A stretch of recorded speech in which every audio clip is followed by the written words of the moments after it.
The rock found below the surface of this southern isle is arguably more famous across the world than the beauty of the rugged scenery above. So, where am I and what lies beneath? I'll tell you in just a moment.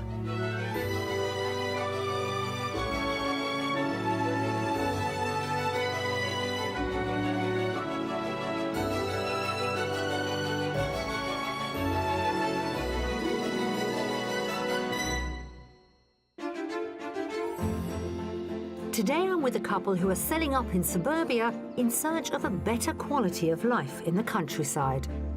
I'm struggling to think of something in this room that I'm not in love with. Ooh. Yeah. And with time of the essence, they're not messing about. Wow. Seriously, get your checkbook out now. Today I'm in Dorset and this is the Isle of Portland at the southernmost point of the county. Now the island's unique limestone bedrock, known as Portland stone, was first quarried back in Roman times, but has since been used to construct some of the world's most iconic buildings, from St Paul's Cathedral in London to the United Nations headquarters in New York. Now, later on, I'll be back on Portland, getting up close and personal and experiencing this world-famous stone. But first, let's take a look at what else this wonderful county has to offer. The county of Dorset lies in the southwest of England, with the English Channel lying off its southern shore. Known as the Jurassic Coast, the 95 miles of rugged coastline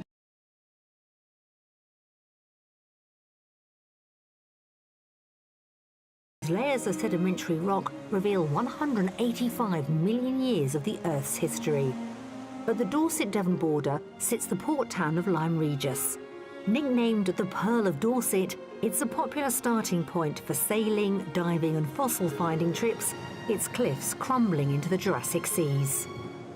Further along the Dorset coast, in a sheltered bay, Georgian houses line the beachfront at the seaside town of Weymouth. The golden sands and shallow waters here make it an ideal spot for families seeking a traditional seaside getaway. And it was a favourite of King George III, who holidayed here for nearly 15 years at the turn of the 19th century. Those more interested in history than beach life might prefer to visit the romantic ruins of Corfe Castle. Standing over a gap in the Purbeck Hills, the former royal palace and fortress was built in the 11th century by William the Conqueror. So, with a mix of dramatic coastline and picturesque towns and villages, an unspoiled countryside with not a motorway in sight, Dorset really is the perfect place for those looking for a countryside escape. Well, there are no two ways about it. Buying here in Dorset comes with a hefty price tag. The average cost of a detached home here is around £357,000. Now that's about £57,000 above the national figure. Buyers, it seems, are willing to pay a premium for the beauty of Dorset's stunning coastline and countryside, a landscape that has been the inspiration to some of our greatest authors, from Thomas Hardy to Jane Austen. So as one of today's buyers is a would-be writer, they're certainly going to find themselves in good company. 2 years ago, Chris and Kate bought their first home as a couple, a 4-bedroom semi in Reigate, Surrey. But their adventure together started long before. We first met through mutual friends when Kate was at university in Birmingham. He was a very slow mover in terms of making his move. So 10 years after we met, I think he finally plucked up the courage to ask me out. 10 years of groundwork. Yeah. Chris grew up in close proximity to the countryside in North Wales and Cheshire, whilst Kate, born and bred in Reigate, is used to more suburban surroundings. When I grew up here, it was a lovely, sort of very community-driven sort of town. And I think over the last 30 years, more and more people have moved here who commute into London. So it's sort of lost its sense of community. And it's incredibly busy, it's got bigger. Not too far from Kate's family and friends in Surrey, they've decided Dorset is the perfect place for them to set up home. And although Kate is looking to slow things down, Chris will be taking his fast-paced job with him. So I'm a paramedic. I've been in the ambulance service for about 7 years now. you know, it can certainly be a challenging job, but you know, it's very rewarding at the same time. I originally started working for London, so you know, driving around the big cities and you know, lots of traffic and people everywhere, and then the move out to Surrey was a big change already. So I think the move to Dorset won't be quite as big a shock.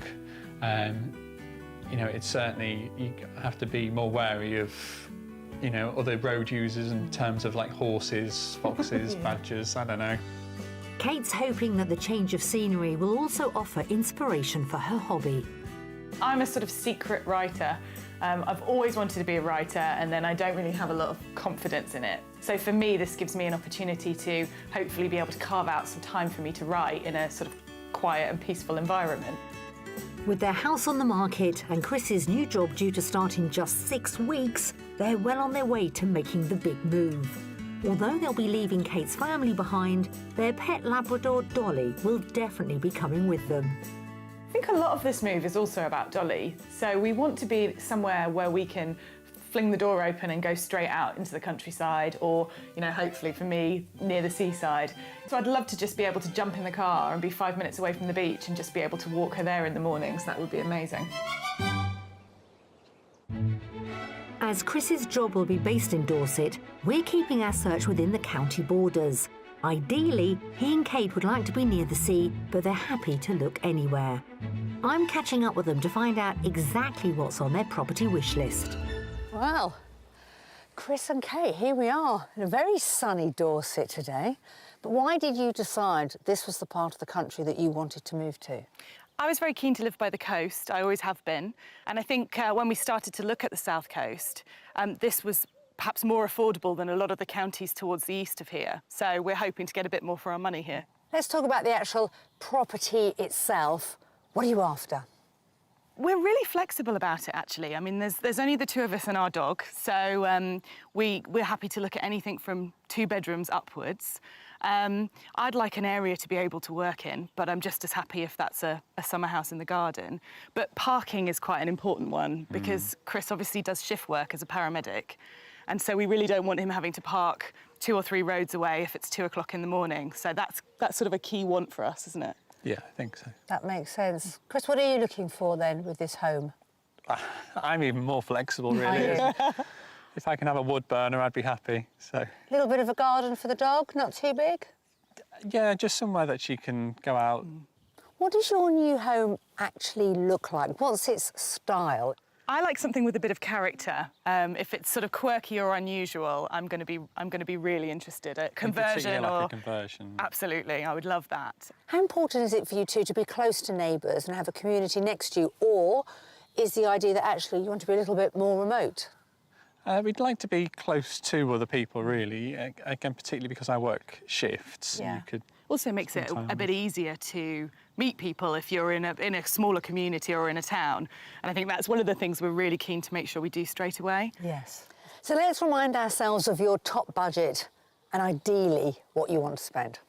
top budget would be 350,000. And ideally? However, I think we'd prefer to stay around 325 if we can. It just gives us a bit more flexibility. Have a little bit left over. Absolutely. Well, I think we should get a move on, jump in the car, because we have some fantastic properties to show you. Brilliant. So, shall we? Thank Yes. you.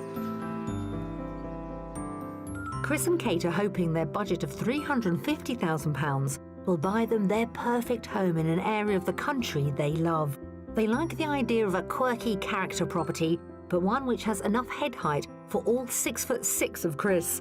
They would need 2 or more bedrooms, a garden for Dolly the dog, and space for Chris to park outside. They'd also prefer to be in a village setting where they can meet other locals. I'll be taking them to see the best properties Dorset has to offer for their budget. But before I reveal the price of each, I'll be asking them to take a guess first. Our final stop will be our mystery house, a property steeped in history and overflowing with character, which I'm hoping will really inspire them. Our first property is in the village of Cattistock in West Dorset. A character village with a lively, active community. It has a village hall attached to the church, a shop, and an award-winning pub. The village also plays host to the famous Dorset Knob Throwing and Froome Valley Food Festival, attracting thousands of visitors every year. The property we're seeing is situated right in the heart of the village. Well, I'm looking forward to showing you around some of our properties. Let's kick off with this one, our first. It is a chapel. Indeed. Fabulous. I have a real soft spot for converted chapels, so Do you? I have to admit I may have looked at this one on the internet, Nikki. Oh, OK. So that hasn't put you off? No, would Where- be very excited to go in here. And it's a beautiful village. Yeah. Well, let's step inside and see what you make of our first property. Fantastic, thank you. This Methodist chapel was built around 1870 to serve the village. It was sympathetically converted into a home about 20 years ago, retaining some fabulous character features. Right, let me welcome you to your converted chapel.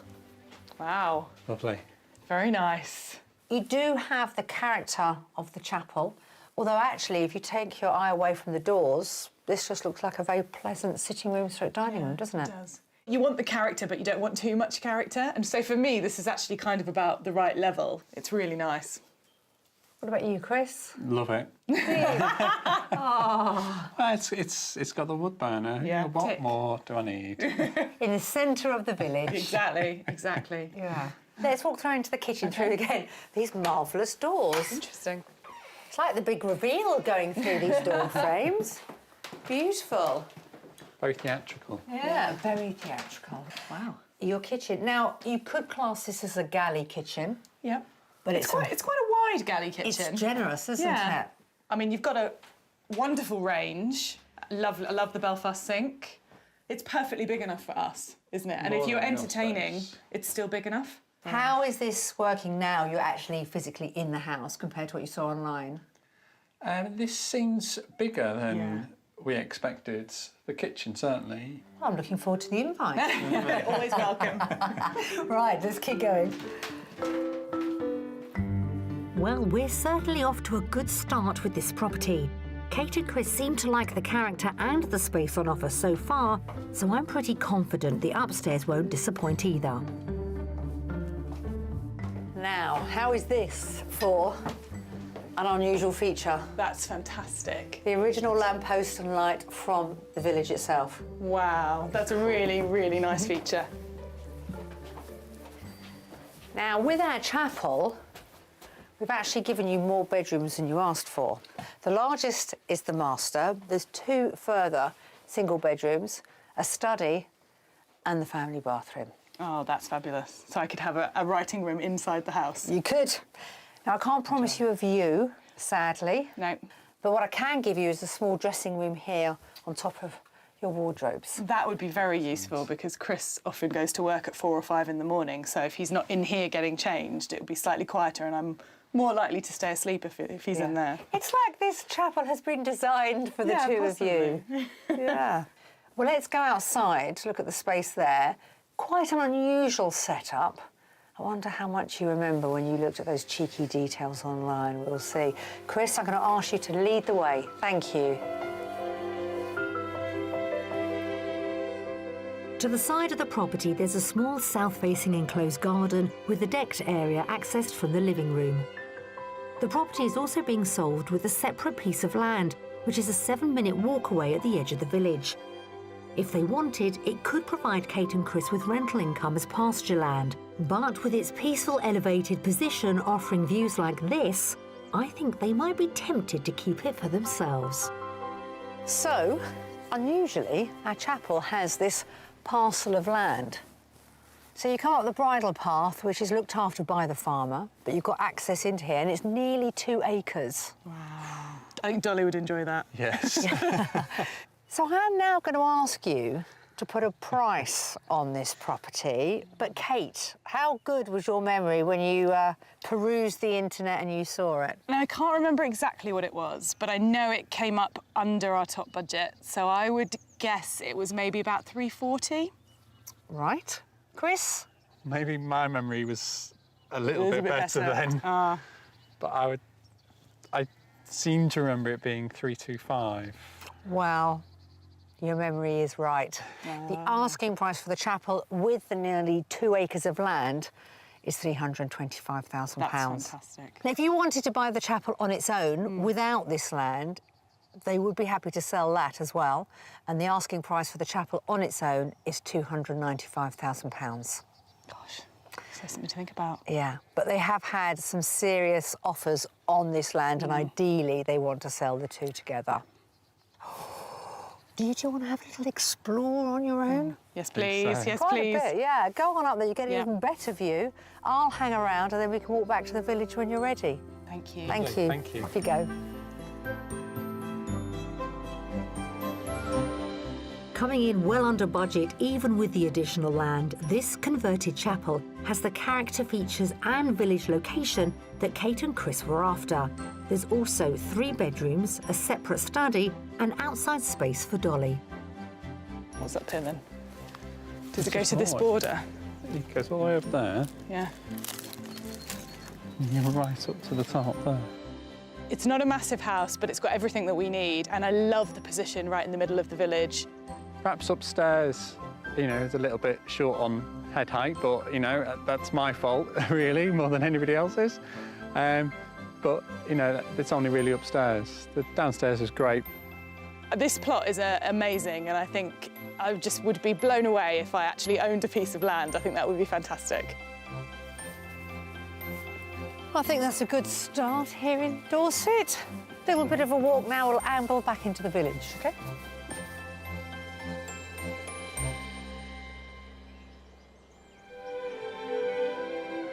With its awe-inspiring coastline, rolling chalk hills and river valleys, Dorset is a haven for hikers, ramblers and dog walkers alike. It offers 2,000 miles of footpaths, bridleways and byways to choose from. However, although the windy cliff tops and dense woodlands are attractive for holidaymakers, they also have the potential to be treacherous terrain if you get lost or injured. The Dorset Search Dogs charity was established in 2006 to help rescue missing persons in the area. With Chris's own experience of helping those in need and his and Kate's ambition to explore the Dorset countryside with their dog Dolly, we've arranged for them to meet Chairman Matt Cook to find out more about the charity. Dorset Search Dogs are set up to find missing people, vulnerable missing people throughout Dorset and neighbouring counties, and anybody who wants us, really. And how does it work then? Who actually calls you out? We get called out by the police, Coast Guard or neighbouring search and rescue teams. So you can't call us directly, it has to be coordinated by police or Coast Guard. How often do you find you get called out? We get called out about 40 to 50 times per year. We're available 24/7.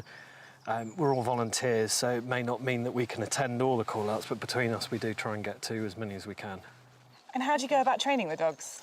Well, we've got 2 of our guys here with 2 of their dogs. You can go and have a look if you want. Great. On average, it takes between 12 and 18 months to train a search dog. For the dogs, it's like a big game of hide and seek, starting off with a squeaky toy used as a reward. This is Wendy with her search there. dog, Hattie. Hello. Hattie's a trainee search dog at the moment. But what we do is we wind the dogs up with a squeaky toy, run off behind like the nearest tree, nearest bush, and then the dog goes in. Wendy, if you want to give me your search toy, this is where Hattie will start getting wound up.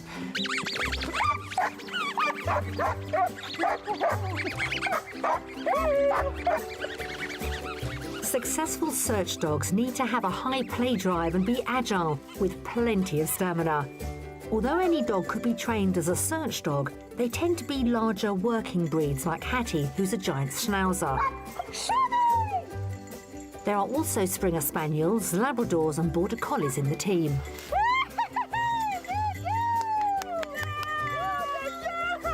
The charity has a number of volunteers who help out on training sessions. Called Dogs Bodies, they play the role of a missing person for the dogs to find. OK, so we set up a bit of a scenario here.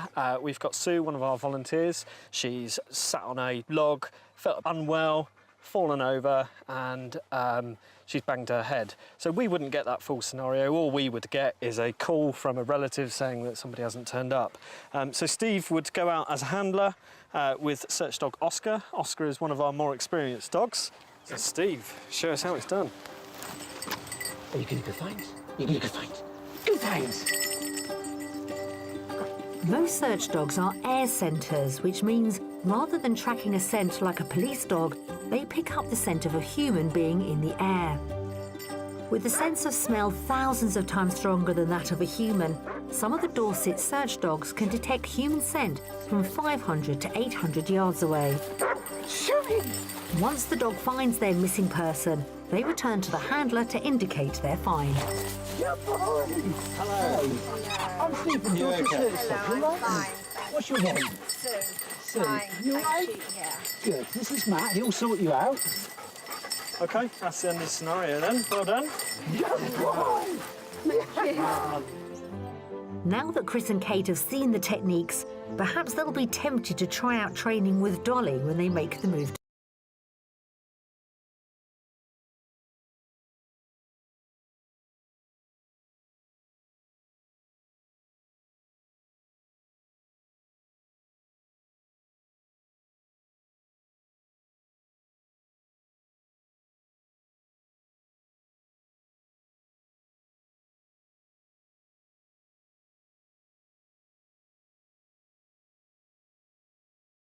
Chris. The house I'm showing them is just under 2 miles from the centre of Bridport in the neighbouring village of Bradpole. So you said ideally you'd like to be close to the sea. Well, we're about 5–10 minutes away. Oh, that would be lovely. Yeah. We try and show our couples sort of different varieties of properties. This one is an old cottage with a thatched porch. Beautiful. Really nice. The good news is the roof is quite new. Yeah, it's That's fantastic. true. It's definitely got some curb appeal, hasn't it? Hasn't it just? We are right on the edge of Bridport, so you've got all that community there, lots going on. That would be nice for me, I think. Yeah. They have lots of festivals and things Yeah. to get involved in. So first impressions? Great roof. Yeah, I love the little bit of thatch, so Yes, you've got I a bit do. of character. Yeah. I'm really looking forward to going in. Good. On that note, we will. Come on. This property dates back to the 1880s. Originally, it would have been a worker's cottage for the surrounding land. Despite showing its age on the outside, I think the interior might surprise them. So we all love this delightful porch. Fantastic. Could call it a boot room or a little dog room. And it leads us straight into the kitchen diner. I love it. Wow. It's really nice. I'm struggling to think of something in this room that I'm not in love with. Ooh. Yeah, it's great. It's been done really well. Yeah. And it's very much our taste as well. Yeah, very much. The current owners have had it about 6–7 years. They've done all the work on it. They actually live next door. And this is a holiday let. Ah, okay. So on the whole property, apart from that conservatory at the back, or utility room, in actual fact, it's probably a better word for it, it's got a downstairs cloakroom, basic but functional, a log store, and there's water out there. So if you were ever going to think of a project and perhaps extending slightly, you've already got the footprint. You'd need, obviously, to get the right planning permission, but you could extend a little bit further out if you wanted to take this and have a bit more space. Fantastic. But it sounds like you could both certainly live in this room. Let's see what you make of next door. If I can squeeze past you. Thank you. Right. Reactions for our sitting room, please. I still love it. Love the wooden floorboards that have been painted white. It's beautifully done out. It's really charming. How are the ceilings? Fabulous. I wouldn't even think to notice them, really. Yeah. You know. I think from outside I was a wee bit, oh, are we going to have a ceiling-related problem? But actually, it's like a normal-sized house, so I wonder if they might be slightly lower upstairs. But I like that, a ceiling-related problem. That's good. I'm going to use that one again. Well, let's go upstairs and see if we do have any issues. Okay. The upstairs of the property has a family bathroom and 2 bedrooms, a good-sized double for guests and the master bedroom. So downstairs has been a bit of a success story. I'm hoping this will be the same upstairs. We should just buy it now. It's fabulous. And I wouldn't have thought outside that the inside would look like this, because I think you get all the character and the age outside, and then something quite modern and stylish inside. No ceiling issues? No ceiling issues. So far, it's just perfect for what we were looking for. Oh my goodness, I'm so happy. But small word of caution, because we are quite close to Bridport and we've got to decide how much it's on the market for. If we get too excited. Don't break our hearts, Nikki. No, but we're going to head outside and we're going to talk money. So, be my guest. Off you go. Internally, this property has a high standard of finish, but outside, the paved back garden is the low-maintenance space you'd expect from a rental property and could benefit from some work. Nonetheless, fully enclosed and with side access, it would make an adequate space for Dolly. Now, at the moment, it's practical, isn't it? Yeah. But you could put down a little bit of lawn here and you're going to get the sun, not in the evenings, but certainly during the day. Again, just somewhere for the dog. Absolutely. Yeah, I mean, this is workable because there's no doubt plenty of walks on the doorstep because we're in that part of the country, Yeah. so...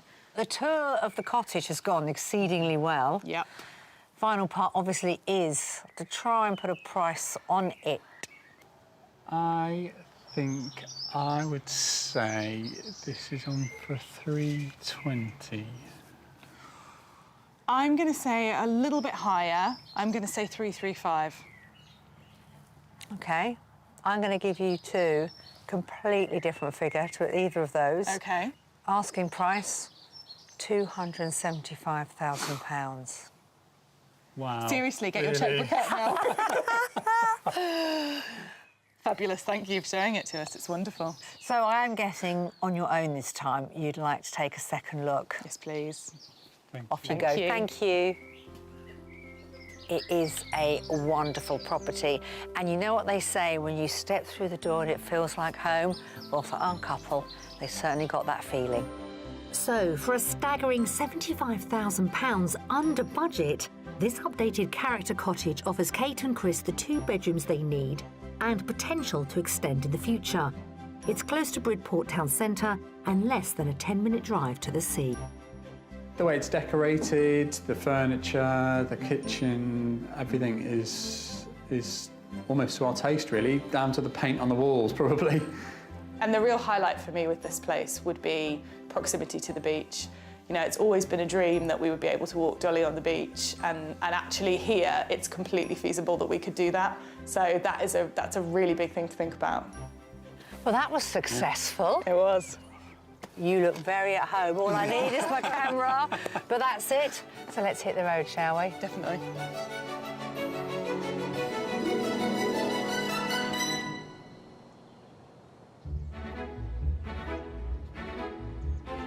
It's the second day of our search with Chris and Kate, who, with a budget of £350,000, are looking to swap their 4-bedroom semi in Reigate, Surrey, for a character home down in Dorset.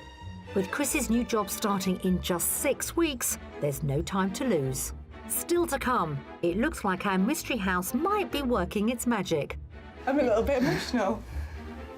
Are you? A little bit. And I'll be reaching new heights on the Isle of Portland. Got all your weight through that leg, on push, push, push. My heart, Will, is racing. With Chris starting a new job in literally a matter of weeks, both he and Kate are after a new life as well as a new home. And I think yesterday's house hunt was pretty successful. Today, it's all about our mystery property. Now, this house is going to offer them over 1,000 years of history and potentially everything they want. So, where's the catch? Well, I'm going to be using every penny of their budget. Let's see how we get on. Our last stop is Maiden Newton, just 2 miles down the road from where our search began. The large village lies on the confluence of the rivers Froome and Hook, surrounded by the chalk hills of the Dorset Downs. The village centre, marked by the remains of a 15th century market cross, has a selection of local shops and places to eat and is served by a train station with routes to London and Weymouth. The buildings are a mix of old and new, some dating back to the 17th century. The village church is said to have the oldest original wooden church door in England. Just a 2-minute walk around the corner, our mystery house sits on the banks of the River Froome on a rather notable site. Now, It's not every day I can show our couples a property that is right next to a 1,000-year-old mill. Mentioned in the Doomsday Book, that is how old this whole area is. Wow. The good news is, your property isn't 1,000 years old, it's only about 100 years old. I'm in love. It's beautiful, isn't it? Yeah. Ready for the mystery tour? Absolutely. Yeah, happy, Chris? Yes. This impressive three-storey terrace building is the largest property we've seen so far. The current owners have spent 18 months renovating the house, as well as restoring the neighbouring mill to its former glory. Coming out of the rain, leave our umbrellas behind. Crikey. You've got your kitchen here, you've got your wood burner, which we've got to get out of the way, haven't we, for Chris? Yeah. Okay. Dining area, and then we've got our sitting room too. It's lovely. It's really nice. I love the floor, the tiles on the floor. I love the open plan living. I think that really works for kind of our lifestyle. Fantastic kitchen. It is Grade 2 listed, but by association because of the old mill, because that has so much history and heritage. We all love downstairs. Let's see what we make of the next floor.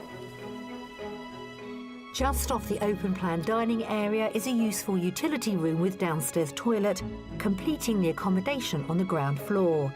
This being our mystery house, it does have a slightly unconventional layout.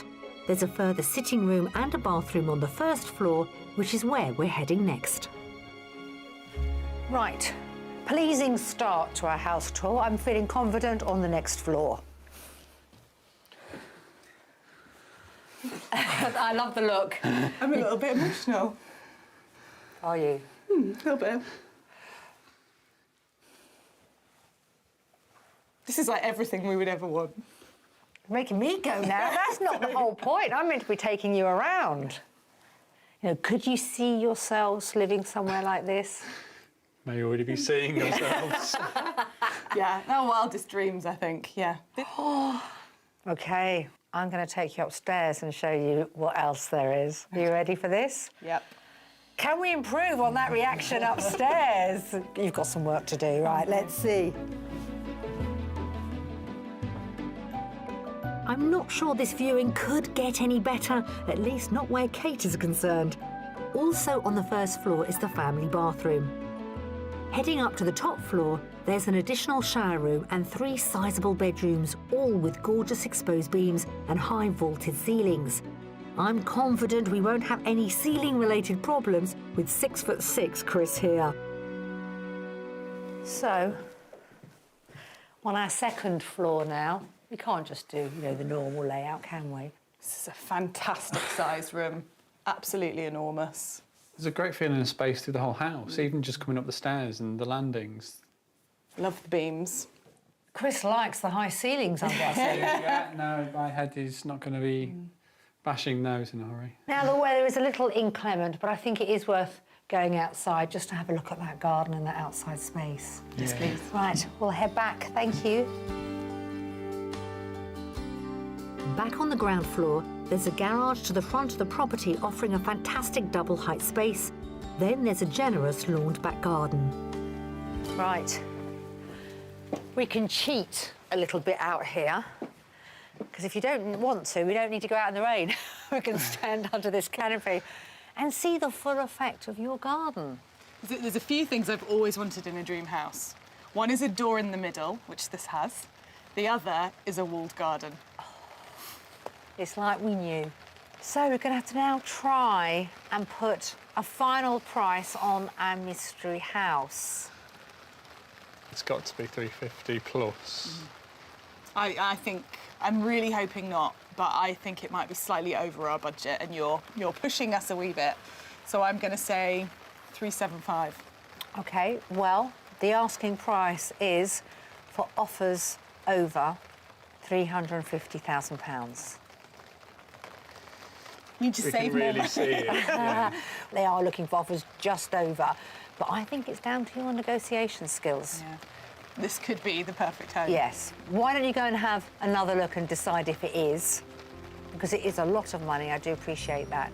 And, well, I'm going to join you because I'm not staying out here in the rain, however beautiful this garden is. Off you go. Thank you. Taking their budget to the limit, this fantastic character property satisfies everything on Kate and Chris's wish list and more. There's an extra bedroom that Kate could use for a writing room. The living space is practical and modern, but with period features, and there's a private enclosed garden, all within walking distance to the village centre.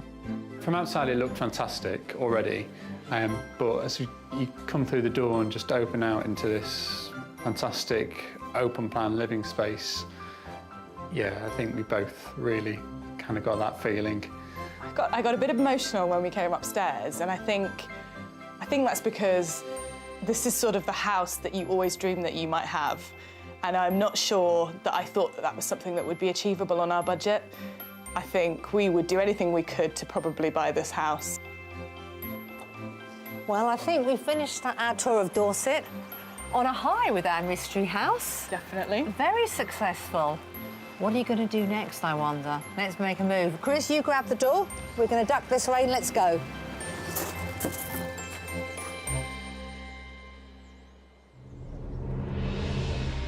The Isle of Portland has long been renowned for its durable and hardy limestone bedrock, used for building across the UK and abroad for centuries. But in recent years, it's also become popular in the world of outdoor pursuits. Today, Portland is known as one of the UK's top spots for rock climbing. With 4 miles of almost unbroken cliffs, there are over 1,000 climbing routes to choose from. And with breathtaking views of the English Channel, it's the perfect location to don a harness for a lesson from local climbing instructor Will Moy. Will, this is a truly remarkable spot here. I mean, that rock face is something else. It's amazing, isn't it? Tell me about the geology of it. So this is Portland stone, and so it's a sedimentary rock which has been formed by layers and layers of tiny crustaceans over a long period of time. It's been squeezed together, and now it's been pushed up and created this island and left this amazing rock for us to climb on. It is. Amazing is a good word for it, because just standing here, you can see just so many layers. That's why it's been compressed. Yeah, absolutely, yeah. So that's why it's really great for us to rock climb on. It means that we've got lots of handholds to climb on, all right, and lots of little edges to put our feet on. So who could actually attempt to climb a rock face of that sort of size and stature, if you like? Well, that's the great thing about Portland, really. There's a grade for everybody. So starting from really young, so maybe like 5, 6, 7 years old, all the way up to 70s and 80s can get up there if they're fit and willing. Really? Yeah. I'm nervous, but I'm looking forward to it. Great. We'll give it a good go. Thank you. The seam of limestone I'm going to be climbing is around 50 foot high. It sounds daunting, but Will assures me it's a good distance for a beginner like myself. So we've got the harness on. Yep. Got Helmet's the on. helmet's on. What next? So this is the rope here that you're going to be climbing on, and the rope's here just to safeguard you. So the idea is we need to tie you in, all right? So I'm going to be controlling this end of the rope. Yep. So as you climb up, my job is to take the rope in, all right? So it's always there ready to catch you. Well, I know I'm in good hands, Will. It looks an awful way, a long way up. OK. So the idea, obviously, you've got lots of handholds and footholds to place your hands on. Sometimes it's quite difficult to find your way, so you do have to feel around sometimes to find the best place. Yeah. So the first tricky move is getting your feet up onto this one and then across to here. Okay. All right, and you've got an excellent handhold up here. All right, so as soon as you can get your hand up to here, the better. OK, so this is where my first foot goes. Yeah. And you reach right up. That's it, bend your knee a bit that way. Perfect. Right. Climbing is a great full body workout. Using both the upper and lower body, it works your abdominals and leg muscles, whilst all the reaching and stretching for holds improves flexibility and agility at the same time. Well, the fact that you've got that rope is so reassuring, I can't tell you. Right, Will, next bit. OK, so I would go out to the right a little bit. Can you see those ledges you've got? Yeah. Well done. My heart, Will, is racing. OK, so you're almost at the top now. Yep. So if you can climb a few more steps. The popularity of climbing in the UK is currently on the increase. Membership with the British Mountaineering Council has more than doubled in the last 15 years. Got all your weight through that leg, go on, push, push, push. Well done. Oh, I can't believe I'm practically at the top and turning around. having the confidence just to look at that spectacular view. Oh, it's worth it. Right, got to get down now. I can see why people get addicted to climbing. The feeling of reaching the top is just exhilarating. And little steps down the rock now then. So just small steps, yeah? Yeah, little steps. With sport climbing on the up, it's been shortlisted for the Tokyo 2020 Olympic Games. Terra firma! Whoa! Can't believe I did it. Yay! But when it comes to my climbing career, I think it's best I leave it to the experts and stick to house hunting. Well, we've certainly had a very pleasant few days here in Dorset with Chris and Kate. Now, we know our couple need to move quickly. The big question is, are they going to move into one of our properties? Let's find out.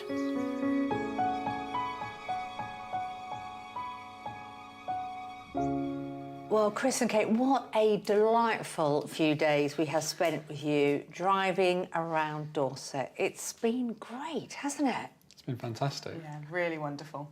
At what point do you think, as you're looking around all the properties, did you suddenly think, this is it, this could be our new home? Excuse the fireworks going off in the background. I think it happened in possibly 2 of the houses. Definitely the Mystery House. And possibly the cottage that we saw in Bradpole as well was something that I think we would definitely consider. Why the Mystery House? Why does that one work for the both of you?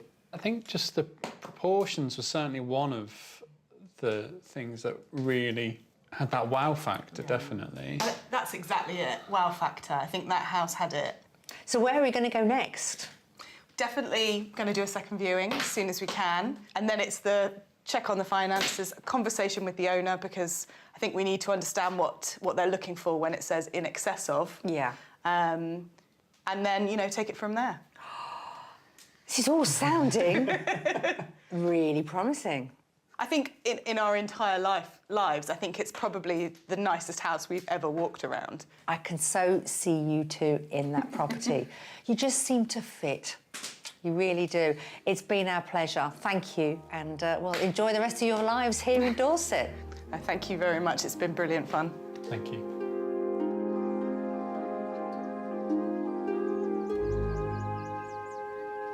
Well, I've loved showing Chris and Kate around Dorset. Such a different collection of homes, and only one of them at the top of their budget. That house, our mystery property, well, it certainly brought tears to Kate's eyes. Hearing those reactions and seeing that emotion, I'm feeling quietly confident.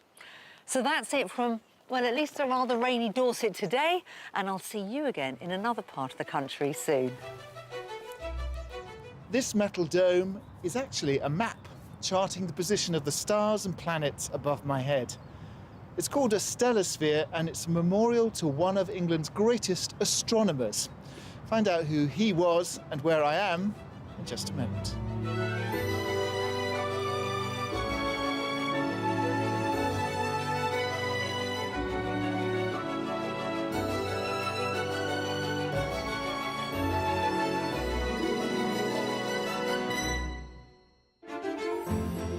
Once upon a time, 2 long-time Londoners had a dream of moving to the country.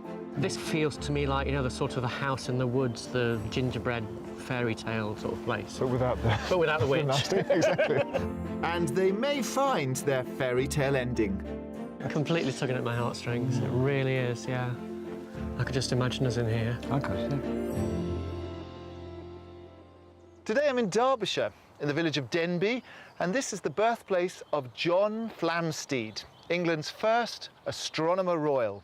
Flamsteed spent his entire life observing the night sky, and he was one of the first to make the observation of what he thought was a star and called 34 Tauri, but he was wrong. It turned out to be the planet that we now know as Uranus.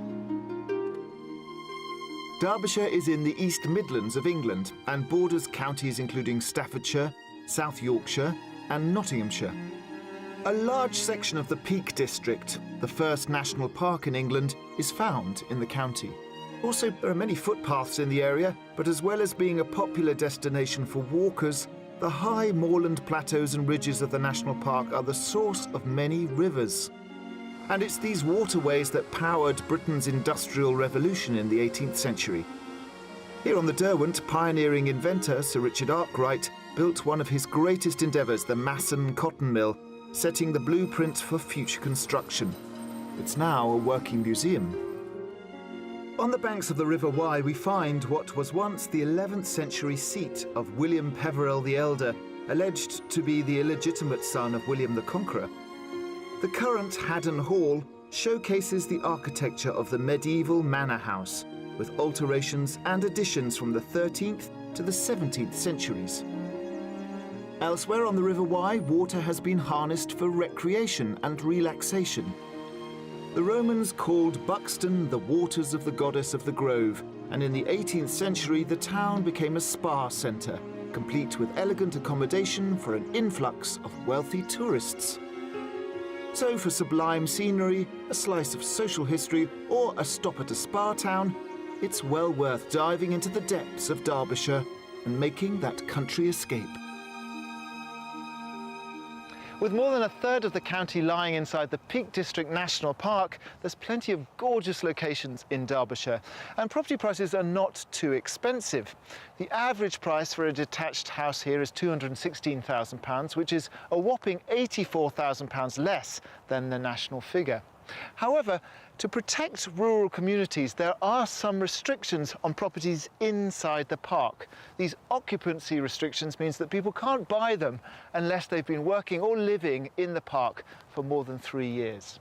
However, there are plenty of other gorgeous properties to be had, so let's meet the couple who are doing the choosing today. After 26 years together, John, a Derbyshire head teacher, and Stephen, who runs a hypnotherapy practice from their home in Leytonstone, East London, have the family of their dreams. We never imagined, even 10 years ago, that we would be able to get married. So to have the civil partnership come along was amazing. And then when the adoption laws changed to allow gay couples to adopt, again, we never envisaged that we'd ever be able to have the family that we'd always wanted with children. I can't think of a better decision we've made than to adopt the 2 boys that we have. We've got a really lovely family now. Becoming parents 18 months ago meant a big shift in priorities, and they feel that leaving London for a new life in the country is the best move for them and their 2 young sons. We've really searched ourselves and thought about how we were going to be the best for them. And I think this move is another part of that journey of wanting them to have the kinds of childhoods that we had, where you were able to go out and run around, go for long walks in the fields in the countryside and not have to worry. And the feeling that we don't have to do one thing after the next, run from one appointment to another appointment. Along with a rural backdrop and room for their growing family, John's hoping for space to rekindle his musical side. I love writing music and singing, performing. I've worked on several operas, written a Requiem Mass, which was a long time ago. And it's that kind of thing that I want to get back in touch with. My creative passions have taken very much a sideline. So I've got a lot of unfinished projects, which I'm hoping will now get finished, and then see where I'm going from there. When it comes to the location of the new home, they both know where they want to go. We decided on Derbyshire as being a good place for the boys to grow up in, and also for ourselves, because we've visited the county so many times and we've never grown bored of it. Derbyshire's always seemed to have a calling for us. You don't have to drive too far to get out into the sticks and the forests and the woods. Derbyshire's just a stunning place, and lovely villages and the hills and the Peak District and all that. It's one of those places to feel, wow, to feel comfortable and to feel safe and to feel this is where I really want to be. Stephen and John are open to living anywhere in Derbyshire with good links to either the city of Derby or town of Chesterfield for Stephen's client base. But before I start showing them houses, we're meeting in their chosen county to talk about what they want from their move. Morning, guys. Morning. Hi. Welcome to Derbyshire, although you know Derbyshire quite well. Yeah, we do now, yeah. You moved together 20 years ago to Leytonstone, but this is a much bigger move because you've got the boys on board. How are you feeling about it? How are they feeling about it? We're excited, nervous, as you might expect. The boys are a little nervous, a bit anxious, but they've made several moves in their lives already. And as one of them has said to me, you know, it's just another chapter in our lives, it's just another move. Tell me a bit about your spec. Remind us what we're looking for today. For just the house, which is a 5-bedroom house. So 5 bedrooms, quite a big house. And you want a music room, is that right? Yes, yeah, I need to have a space to be creative. What about the reception rooms? What do you need there? Well, I know John likes a big kitchen because our current one is very small and he's quite a cook. And I have got a lovely sort of vision of me cooking and the boys sitting there doing their homework or being creative. Or, We love a vision on this show, and then we dash it with the reality. No, I don't believe that. And one of the things I'm after is a separate room for my practice because I'm a therapist. So that will have to be downstairs as well. And in terms of location and space outside, what are you looking for there? We want a decent-sized garden, particularly for the boys to be able to play out and enjoy being in the countryside. In terms of the actual style of the house, what are you looking for? We're after a house with character. I suppose our fantasy is the cottage with a lovely real fire in the living room. So we haven't really been interested in new builds unless they've got something quirky about them. If it feels right, if it's the right house, we can make it work. Remind me of your budget. How much money have we got to play with? If we find a house with outbuildings, around 475. OK, so the outbuildings are for what? For the possibility of converting to maybe holiday lets. OK, well, we can talk about that as we go along. Sure. But there's quite a lot that you're looking for, you know, it's a nice big budget, but we have some great properties lined up, all quite different, so hopefully one of them will tug at your heartstrings. There's no town like the present, so get your bits and bobs, let's go. Fantastic, thank you. With a total budget of up to £475,000 for the right house with outbuildings, Stephen and John would like a character property with a large kitchen, 5 bedrooms, a music room, and somewhere for Stephen's hypnotherapy practice. They'd also like a large, child-friendly garden. We've got some incredible properties to show them, and at each I'll be asking them to guess the price before I reveal it. The final tour will be our mystery house, which may lead to a surprising conversion.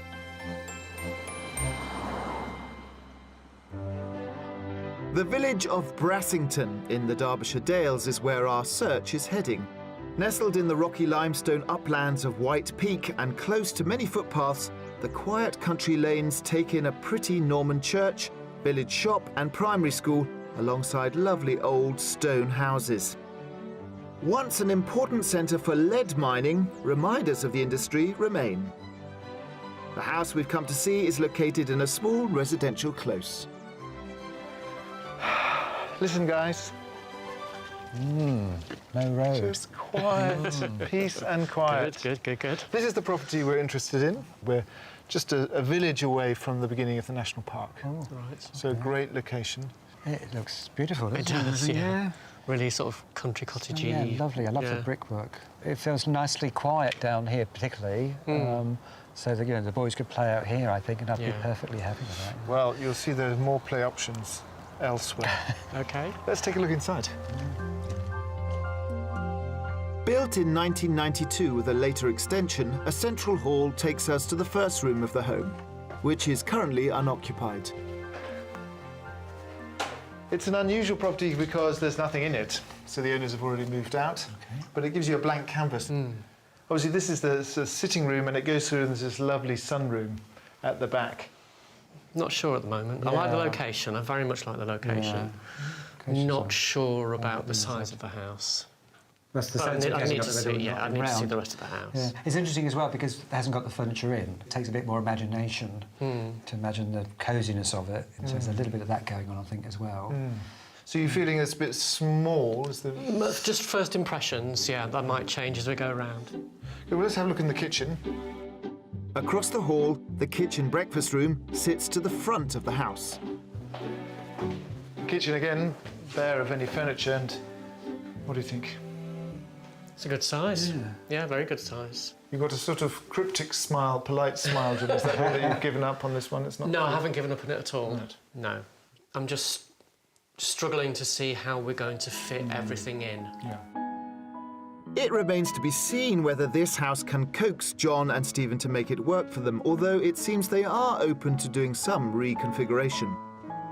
Completing the current layout of the ground floor, a utility and cloakroom sit behind the kitchen, and behind that, a dining room with views and doors out to the garden.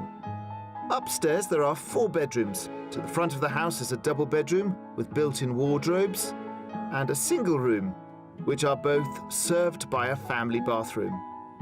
There's a further bedroom to the rear of the house with an ensuite. Then, overlooking the garden, is the ensuite master. This would be your bedroom. Got great views. Yes, it has. And you've got an ensuite here. There's a nice sized room, but I don't see much in the way of storage, you know, once you get your... Yeah, once you get your bed in. Yeah. That's true. Oh dear, I feel like it's ebbing away. Sand dropping through my fingertips. It seems the accommodation in this detached Dales house has failed to convince our buyers, but perhaps the glorious garden setting will win them over. As well as a stream, there's a paddock of around 1/5 of an acre. And with a footpath on their doorstep, the Derbyshire countryside is in easy reach. Plus, the attached garage provides a versatile space that could be adapted for Stephen's therapy practice. So the garden you can see here is a great runaround for the boys. Still not looking really impressed. It's kind of everything that we weren't looking for. Oh, really? The look of the house is great. It's just the actual size of the rooms, I think. I love the fact the stream is there, not that we asked for that, but, you know, it's a lovely extra. I did extra. You know, land-wise, garden-wise, it's here. I find it difficult to see the therapy room being here unless we invested in converting the garage. So what do you think is on the market for? 375. I'd go for 400,000. You're both a bit low. It's on at 418,000. OK. But go back inside and have another snoop around, and I'll see you out front, and then we can see what else we can rustle up for you. OK, great. Thank you. Coming in below budget, this detached Dales house comes with a kitchen breakfast room, dedicated dining room and a large conservatory. There are 4 bedrooms, 2 with ensuite bathrooms, and a good-sized garden surrounded by countryside. I think the house promised a lot from when we rolled up at the front door, and I thought, wow, this looks just what we're looking for. And the location was stunning. It feels like there's too many compromises for us with this property. This is the quiet location that we want, but just a bigger property. Yes, yeah. I don't know how many extensions or skylights or new solar panels is going to make this house work for them. So I was just saying, I can't really tweak this property to make it sing to you, can I? No, I'm afraid not, Alistair. Let's draw a veil over it and go and get some rest and get ready for tomorrow.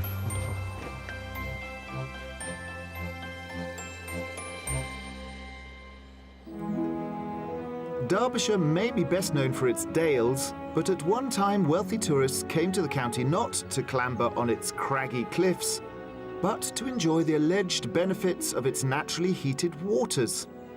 The town of Buxton, once popular with the Romans, enjoyed a renaissance as a spa resort from the 18th century onwards. And in 1903, an impressive opera house was built. John, an opera fan who's even written some himself, plans to explore his musical side after the move. So during the week, we sent him and Stephen to tour this theatrical treasure. They're starting in the dress circle, meeting Jenny Mather, a keen amateur dramatist who has performed here herself. Hi, nice to meet you. You too. Oh, blimey, what an amazing theatre. It is a stunning theatre, isn't it? It was built in 1903 by Frank Matcham, who was the most prolific theatre architect in the country in the Victorian and Edwardian period. It's considered one of Frank Matcham's most perfect designs. What makes it so special? The proportions of the theatre are perfect, and of course the decor is just to die for, isn't it? It's simply stunning. And he mixed practicality with safety, lavish interior decor. Of course, Frank Matcham was master of sightline and master of acoustics, so wherever you sit in the theatre, you're guaranteed a fantastic view of the stage and you can always hear the performers. It's still, you know, a fantastic experience wherever you sit in the theatre. There may be great views from all angles, but the tiers tell tales from the strict social classes of yesteryear. The middle and upper classes sat closest to stage level on the comfiest chairs and kept apart from the working class up in the galleries, who were packed in on hard wooden benches. And you'll be pleased to know that there are proper seats upstairs in the gallery now. There's so much gold everywhere and these amazing paintings on the ceiling. The different painted panels represent the various arts. So we've got music, literature, dance, painting, poetry and comedy. The gold leaf was repainted in 2001, and I believe there's £85,000 worth of gold leaf up there. And it's still as sparkling as what it was in 2001. In 1927, like many theatres at the time, the Opera House became a cinema before briefly closing during the 1970s. Fortunately, it was restored and reopened and is now one of around 20 surviving theatres in the country designed by Frank Matcham. To demonstrate how productions are brought to life here, technical manager Guy Dunk is on hand in the lighting box. Wow, well, it seems like a lot of buttons to press and control. So how many lights are you controlling from the box? Typically, for our own lighting rig, we've got about 130, 140 lamps. They're not all rigged at the same time, but of course we get productions in from all over the world, and they will bring additional lighting with them. And so, we can control hundreds of lights. The ancient Greeks were the first to use lighting cues, with epic performances calling for sunrise or sunset at certain points of a production. Several centuries later, the Savoy Theatre in London went fully electric, and others followed suit. So, just to go through the very basics, there's a touch screen here. Steve, if you want to press just there, we'll see the house lights going down, just gently fading out. And then, John, if you perhaps just want to push up that fader, and there we can see the blue lights on the forestage on the curtain. Wow. So you're now officially lighting operators. Well done. So now what we're going to do is head down to the stage and see what we can find there. OK. Great. The Opera House uses what's known as a fly system. This means hemp ropes and manpower are employed to raise the stage curtain just as they were when the theatre first opened. OK, guys, are you ready? House curtain going up. The boards of this 902-seater theatre have been trod by acting legends such as Sir Alec Guinness and Dame Sybil Thorndike. Wow. Wow. Blimey. Yeah, just stand and perform here. Ladies and gentlemen. Yes, here we go. Look. Luckily, there are no signs of performance anxiety, as joining John and Stephen on stage are community singers the Kaleidoscope Choir for a rousing rendition of Handel's Hallelujah Chorus. Hallelujah.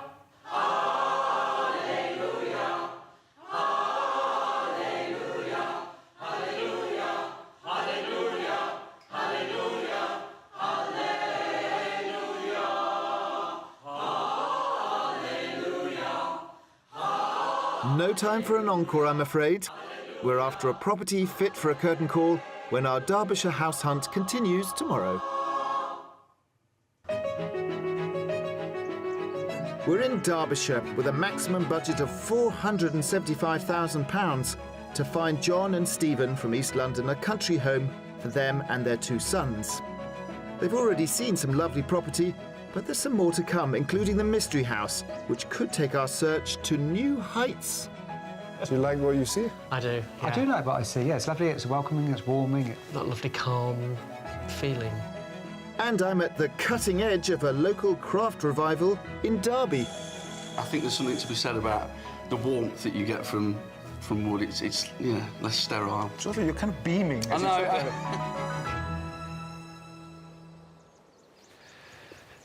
We didn't quite hit the mark yesterday, but today is another day here in the beautiful peaks, and we're hoping that we can get closer to meet John and Steve's expectations, even though they are quite high for their budget. But it's all for a good cause, getting the boys a new home up here in the north. And so I'm hoping that one of today's properties is going to hit the mark. I'm really hoping one of them does. We're travelling to the small hamlet of Shipley Gate on the border with Nottinghamshire. The town of Eastwood is under a mile and a half away and provides a good range of shops and services. The writer D.H. Lawrence was born in this former coal town, and as the son of a barely literate miner, his exposure to colliery life was formative. A short drive away, our next house is located by a canal built to transport the region's coal. Accessed via a gated drive, the surroundings may be picturesque, but it holds its own rather gruesome link to the mining industry. Okay, now, I love this property, but I have no idea whether you're going to love it or hate it. This used to be the slaughterhouse. Yes. I was toying whether to tell you that or not. It's the slaughterhouse where they used to slaughter the pit ponies. Oh, my goodness. Wow. This is a project, so it's whether you're going to be willing to do the work and make it happen. Sure. OK. I'm up for a project. I think so, yeah. What are your first thoughts coming down the drive? I love it. Yeah. This kind of feels to me like, you know, the sort of the house in the woods, the gingerbread fairy tale sort of place. But without the... But without the witch. Exactly. Yeah, no, this looks fantastic. It does, yeah. I'm really excited about seeing inside. See what you think. With a stable block dating from the 18th century, the main building was constructed in the 1920s and converted into a home in the 1980s. Its intriguing layout begins with an entrance hall which leads into the country kitchen. Come into the warmth and into the kitchen. I love it, actually, the fact it's like a kind of a farmhouse kitchen. It just kind of gives that nice feel to it, doesn't it? Working kitchen, full of character. I love the beams as well. Yeah. I love it. It feels like a home, which is what we're after, isn't it, really? Absolutely, yeah. But I think it's a love it or hate it sort of thing. You know, if you like the vibe of the place, then you can do something with it. Yeah. Directly off the kitchen is a reception room packed with period appeal. This is the heart of the home, really. This is the sort of central sitting room.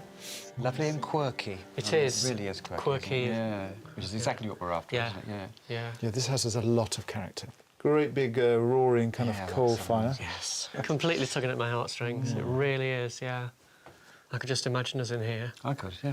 Absolutely. Definitely. Yeah. It's a very cosy house, and you could do so much with it. I think particularly what appeals to me, the boys loving exploring and hiding and running around and having a lot of fun living here, I think, particularly. I think would appeal to the boys, wouldn't it? Yeah, I think so. Upstairs is a little bit tight, just warning you, so let's have a look at there. I'm glad the somewhat grisly origins of this former slaughterhouse have not distracted John and Stephen from its undeniable charms. And off this reception is a dining room with a spiral staircase up to the upper floor, as well as doors out to a sunroom. Next to this is a second kitchen space, and beside the entrance hall is a utility plus a flight of stairs down to the first of 4 bedrooms that includes an ensuite cloakroom. But we're taking the main stairs from the sitting room up to the remaining 3 bedrooms. I'll give you a sort of... I'll get your bearings up here. You can explore a bit more later. So this is the master behind you. So you've got sort of lots of storage under the eaves, but no ensuite. You'd have to use this bathroom here. And then on this side, you've got a sort of chain of 2 interlocking rooms and another bathroom, and then the spiral staircase. You'd all be one family snug under the eaves. Yeah, I think it's quite snug, isn't it? It is. Not a big problem, I don't think. We could, work with that while we get the place sorted out. You can imagine playing hide and seek or sardines. There are even more hidden corners to explore, as outbuildings include a garage and a disused cottage ripe for renovation. But first we're investigating the former stable block, which is currently divided into 6 zones and dates from the 1700s. Oh, this sort of space makes the sort of developer drool a little bit, but maybe it puts you off, does it? No, not in the slightest. I think there's so much that we could do with this. There's so many opportunities, I think, for therapy rooms and playroom for the boys, or a music room, or just, there's a lot of potential here. And it feels really solid as well, so, you know, the structure's there. Yeah. There's a lot of potential. Yeah, certainly. Yeah. Well, I'm hoping that the garden might just seal the deal. Right, OK. The 3/4-acre grounds have been planted with over 300 trees by the current owners, who also rent 1.5 acres of land for around £350 a year. It's the perfect territory for budding adventurers, offering them its very own stretch of uncharted waters. Look, you've got a river. Oh, this is the Erewash River. Beautiful. It's a proper countryside. Yeah, you've outdone yourself, I think, today. Yeah. Amazing, beautiful. Sound of the water's amazing. Beautiful garden, I love it. I love the naturalness of it, too. Yeah, it's wild. Yeah. So I'm getting a good vibe. Yes. Now comes the tricky bit, guessing the price. I'm going to be cheeky. I think with the amount of work that needs to be done, I think that has to be reflected in the price. So for me, I'm going to go 385. I'm going to be even more cheeky, I think, and then go for 375, I think. OK, you're both being very cheeky. Yes. This is it's a big lot of property. This is on the market for 450. 450, OK. You could negotiate down, but probably not that far down. No. Because you're right, there's a lot of work, and you're going to have to budget about whether you can actually afford to do it. So take a look at the outhouses, the cottage, and have a sniff around inside to see if that's going to work for you. Right. And I'll see you at the front. Okay. Great, thank you. Well, they are cheeky, aren't they? That's a very low price. But, you know, they're right. It's going to take a lot of work. But what an opportunity. I mean, I think it could be such a great place for the boys to grow up and for them to have a life together. With a guide price £25,000 below their top budget, this converted slaughterhouse comes with a country kitchen, characterful sitting room and 4 bedrooms. There's lots of potential in the various outbuildings, plus it's in a canal-side country location with its own stretch of river. I'm enamoured with this property. I like the canal, I like the river at the bottom of the garden. The garden just seems to go on and on and on. It's an amazing property. It has so many things that we haven't asked for, but would have been on a higher sort of fantasy wish list, I guess. I think this could definitely be our home, and for the boys particularly, I can just see them having so much fun in the garden. I really see, you know, their smiling faces in my imagination, just having a wonderful childhood, which is really a big part of the reason why we want to move to Derbyshire.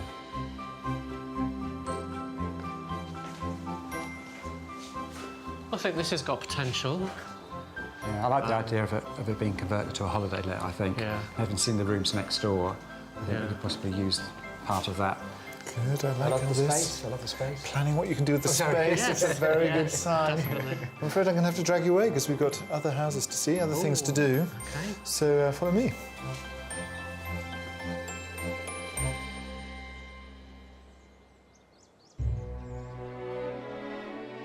Amongst the moors and peaks, the mines and mills of Derbyshire played a pivotal role in Britain's Industrial Revolution. And the area around the Derwent River was particularly productive. This former cotton mill now houses the workshop of Ben Edmonds, who's bringing back a local skill, knife making. And it's fantastic what you're doing because obviously Sheffield, the Peak District, famous for knives and scissors and steel. And now here you are kind of reviving.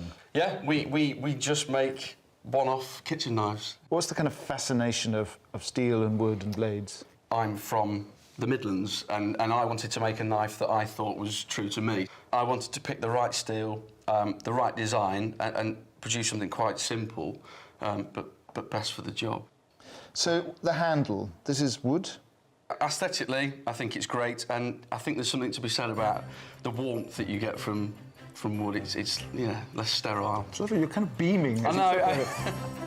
Ben first started crafting knives at his kitchen table, using techniques he learnt from the internet. 4.5 years on, he runs a 3-man enterprise. Each knife begins as flat metal, which is worked through a series of 4 belts, starting with a ceramic belt that grinds a V-shaped blade edge. For those of us who don't have £1,000 for new knives, I mean, I've got knives that are probably horrendously blunt. Is there a way of kind of keeping knives that we already have sharp? The main thing is to keep them sharp. Once a knife is dulled, it's tricky to get the edge back. Have you got time to give me a little workshop on that? Yeah, let's do it. Good. The travelling knife sharpener, who once visited towns and villages every year, was a common sight in Victorian Britain. Now, left to our own devices without those sharp skills, blunt knives are an all too common problem. So I recognise these, but I have no idea what to do with them. Right. So these are two very different things, although they look relatively similar. That's a hone, and that's a steel. Okay. So a hone doesn't have an abrasive edge. That's completely smooth, whereas a steel has got a slight abrasion. With a dulled knife, we need to start with the steel. So from the heel, we put the knife flat and we give it about 15 degrees. And all we're going to do is drag the knife down, making sure that you go from heel to tip all the way, and then we go to the other side. Same angle. So give that a go. Okay. Right there, set that angle and pull it all the way down. That's it. Maybe a bit more pressure. Bit more? Yeah, a bit more. Then it's on to the hone for a few light strokes. You're probably talking 3 or 4 times on each side. Okay. And all that does... Caressing. Yeah, caressing the blade. And all that does is realigns the edge. And finally, we use a whetstone to give a really sharp finish. So start at the heel. Flat. Yeah, and work all the way to the tip. And pushing up. Yeah. Nice. Let's have a look. Looking good. I think we are. And we'll try the paper again. And we'll see what happens. Oh, wow. Perfect. There we go. Amazing. Nice and sharp, yeah. If you love your knife, then, yeah, it should last... Yeah, it should last a lifetime. That's the idea with them anyway. If you look after them properly, you should be able to, yeah, have one knife for life.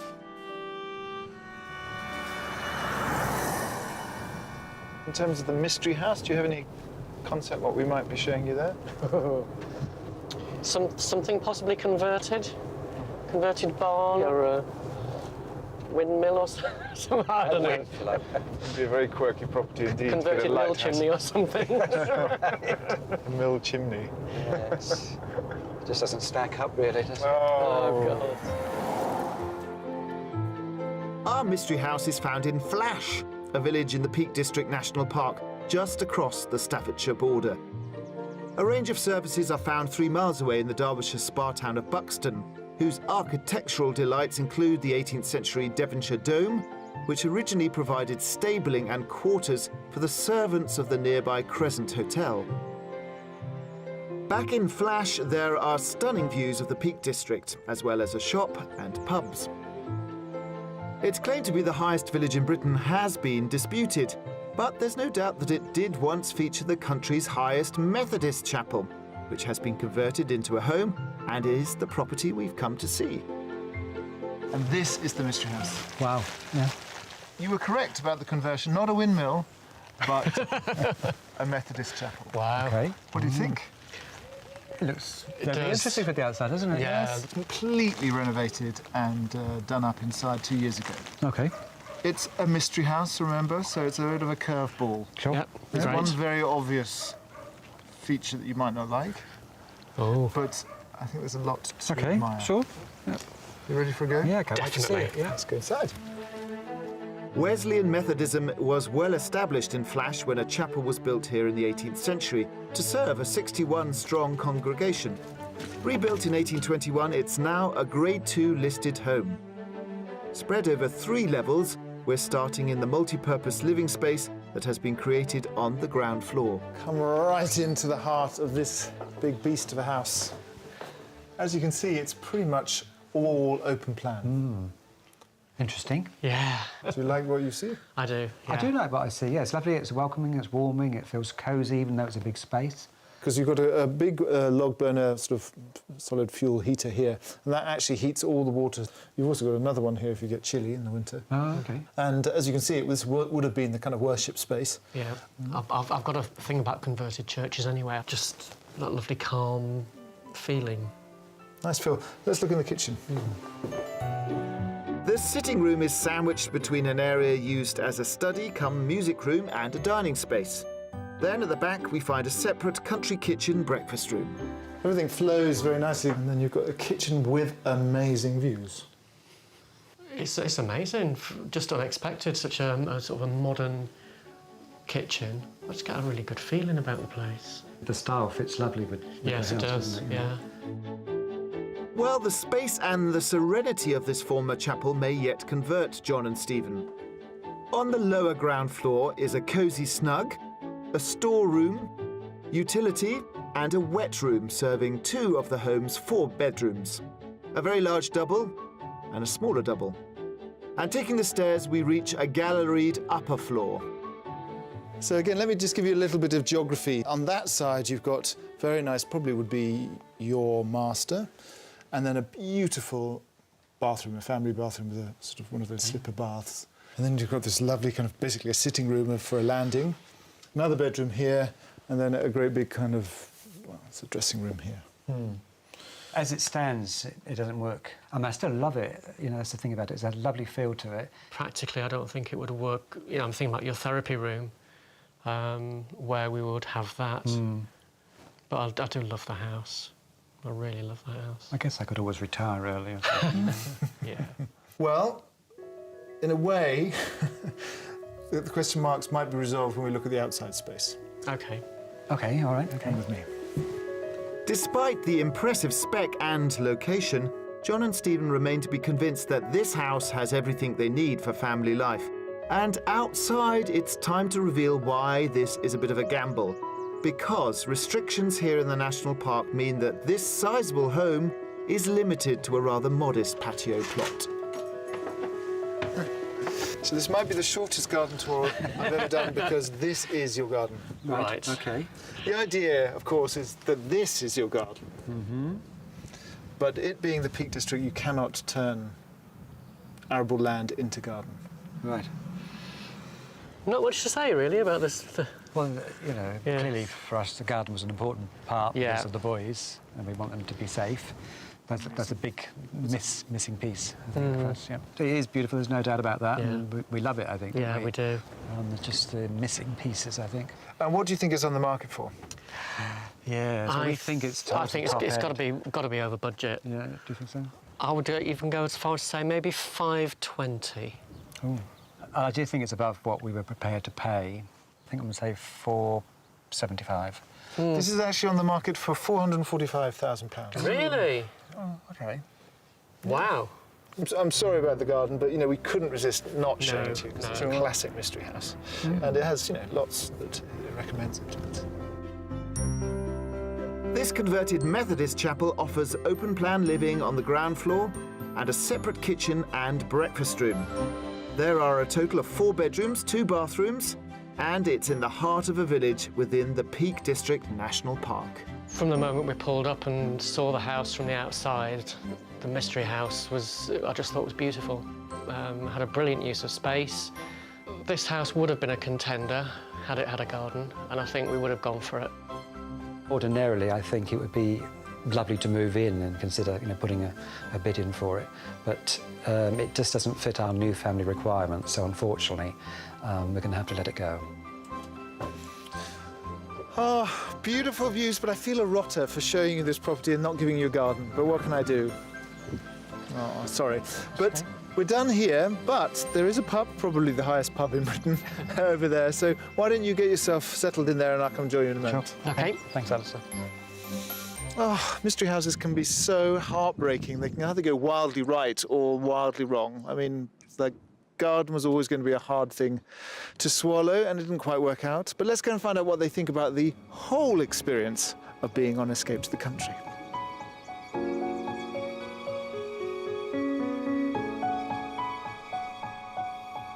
Hey, nice to see you really settled into the neighbourhood. Drinks ready and everything. Have you been mulling over the properties? We certainly have, and I think there's no doubt in our view that the house that's the favourite is the one by the canal. Yes, I'm glad, because it's a great property. So what are the brass tacks? What happens next? Look at the finances and... Yeah, and look at the plans for the place to get a rough idea of what we want to get done pretty quickly and how much that will cost. And I see that being absolutely possible. And what about the boys? I mean, what's the plan? Do you bring them up? And yes, we'll have to bring them up and let them see the property. They are an important part of the decision-making process. They'll love the stream, they'll love the canal, they'll adore the garden. There's so much room for them to just run around. And a great house for them to hide in. Exactly, so many cubby holes. It's going to hold their interest, I know. Yeah. Well, I'm delighted that we found you something, because it was quite a tall order, but we seem to have found you something. Yeah, absolutely. And I really, really hope that you and the boys take that house and settle in. Yeah, thank you. Keep us in the loop. Yeah, fantastic so few help. days. Yeah. Really has been amazing. It's always nice to be in Derbyshire. So. Yeah.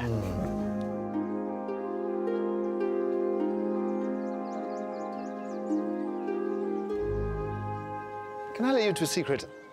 I thought for a while we had bitten off more than we could chew, because Steve and John really wanted a lot for their budget. But it was such a good story with the boys and the new family and moving from the East End to all of this that we did take on the challenge. And I am so relieved that we seem to have hit a bullseye with that house by the canal. It's going to be a lot of work, but it's the sort of work that will really bring that family together, because they need a peak experience, and this is the landscape that will give it to them. So on that happy note, join us next time for more rural adventures on Escape to the Country. If you would like to escape to the country in Northern Ireland, Scotland, Wales or England and need our help, you can apply online at bbc.co.uk/beonashow.